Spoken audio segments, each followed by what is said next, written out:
Good evening and thank you for joining us for KREM 2 News at 5 tonight. I'm Mark Hanrahan. It's good to have you here. I'm Whitney Ward. We start tonight with a look at an Arctic forecast. Today, starting our stretch of sub-zero temperatures all across the inland Northwest. Let's get right to Chief Meteorologist Jeremy Legoo with more on the dangerously cold forecast. Jeremy, what do we need to know? Well, you need to know it's kind of here to stay. I think that's our biggest one. It lasts through the entire weekend, and right now, when I was a kid, and I would complain about it being cold outside, my dad would go, "It's zero, it's nothing. What are you talking about?" And so every time I see zero on a thermometer, I just think, it's zero, it's nothing, I need to go outside. It's cold. Dew point of 17 degrees below zero confirms it. It was brutally cold for much of the day today. Somebody sent me an email saying, "Stop saying brutally cold, it's not that bad." I'm like, yeah, you and my dad would get along. That's what happens when you grow up in Minnesota, I guess. It's below zero in Coeur d'Alene and Sandpoint, Deer Park, and Omak. You cross into Montana, and it's well below. Down across the Palouse, yeah, it's below zero. You factor in the wind, and it feels like 23 degrees below zero. Feels like 19 below here in Spokane and up in Deer Park. Sandpoint, 24. Coeur d'Alene, how about that for the cold spot? 27 degrees below zero is what it feels like, and that's why we have those wind chill warnings in place. You step outside, it's not that bad. You get a little bit of wind on some bare skin, and that zero feels quite a bit colder, and that's going to remain the case through Sunday. So bundle up. Those layers, they really do help. I personally go wool close to the body, a nice puffy layer, and then a shell to kind of break the wind. When it comes to the wind chill over the next couple of days, it's going to be cold.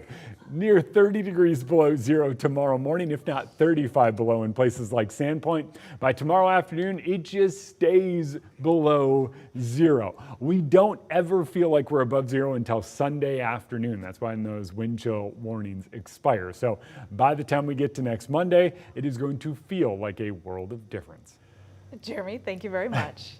And as the temperatures drop, it is important to look out for the symptoms of frostbite. So that includes red, pale skin, feeling numb, muscle stiffness, or blistering. And depending on the severity, you may also need to head to an emergency room. These sub-zero temperatures can also pose a danger to your home, so make sure your pipes do not freeze. The Red Cross says to know where the main shutoff valve is, seal air leaks, insulate pipes near outer walls, in crawl spaces and in attics, and disconnect those garden hoses. And also turn your faucet to a constant slow drip. Open your cabinet doors underneath the sinks to let the warmer air reach the pipes. Keep your heat no lower than 55 degrees and close the vents in your house's foundation. And the city of Spokane is offering several options for people to escape the cold. The city will be adding nearly 200 beds to the Trent shelter, as well as reopening and winterizing the Cannon Street shelter. That will provide more beds once a deal with Compassionate Addictive Services is finalized. This is under Mayor Lisa Brown's state of emergency declaration that she issued yesterday, and that lasts 7 days. It'll cost the city about $29,000. Well, the city also offering all Spokane public libraries during business hours for anyone looking to stay warm. Libraries are open from 9 to 7 Monday through Thursday, 10 to 5 on Friday and Saturday, and noon to 4 on Sundays. And then Monday is a holiday with the Martin Luther King Jr. Day, but some libraries will still be open because of all this cold. So the Central, which is the downtown location, plus the Shadle Park, Liberty Park, and Hilliard libraries will all be open on Monday from 9 to 7, but the South Hill, Indian Trail, and the Hive locations will all be closed on Monday. And if you cannot get to a shelter for any reason, the Salvation Army does have vans that will pick you up and bring you to a shelter. Those vans are operating 24 hours a day. If you do need a ride or you know someone who does, you can call that number right there on your screen, 280-6860. Also keep in mind that STA buses will be offering free rides to anyone who is headed to a warming center or to one of the shelters as long as it stays below freezing. Well, some areas across the inland Northwest lost power this morning during the Arctic blast. KREM 2 Shannon Mowdy has a few tips to keep warm if you do lose power. Well, the good news here in Wilbur and other nearby areas of Lincoln County, power is back on after a few blips Friday morning. Lovely may not be the way Carly Johnson would describe Friday in Wilbur. Thanks, Lena. The negatives is a little extreme. She and others battled the sub-zero temps with warm coffee at Farmhouse Cafe. But she says people living in this area of Lincoln County are pretty prepared for chilly days, even when her power dropped for a few minutes. Thankfully, we have a wood stove, so it didn't get too cold, but that's pretty much the standard around here. FEMA has some recommendations if your power goes out and stays out. Dress in warm, loose-fitting, lightweight layers. Turn off and unplug appliances and electronics to avoid power surges.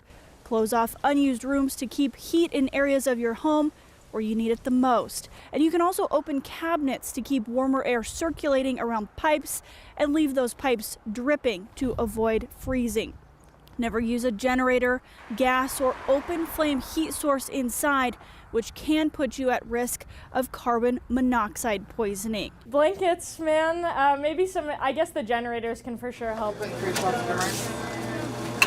While Friday's power problems were mostly solved by a little caffeine, Johnson and others are ready for the rest of the Arctic freeze. I know a lot of people are filling up their bathtubs just in case. My mom bought a pack of batteries today just for our flashlights. Doing what it takes to keep the whole family warm. And keep your dogs and cats inside. Shannon Mowdy. Give them a nice little blankie and a kiss goodnight. KREM 2 News. Well, a woman accused of stabbing a man to death in Spokane's Rochester Heights Park in 2022 pleaded guilty to second-degree murder this afternoon. 32-year-old Rose Sedin faces a maximum sentence of life in prison for killing 53-year-old James Clark.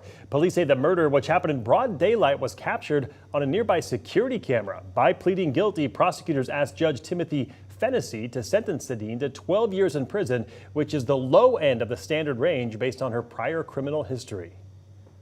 And so the court is going to accept that recommendation and sentence Ms. Sedin to 144 months. So with credit for time served, Sedin will be free in 10.5 years. She told the court she wants to take responsibility for her actions. She then hugged her sister and niece as she was led back to jail.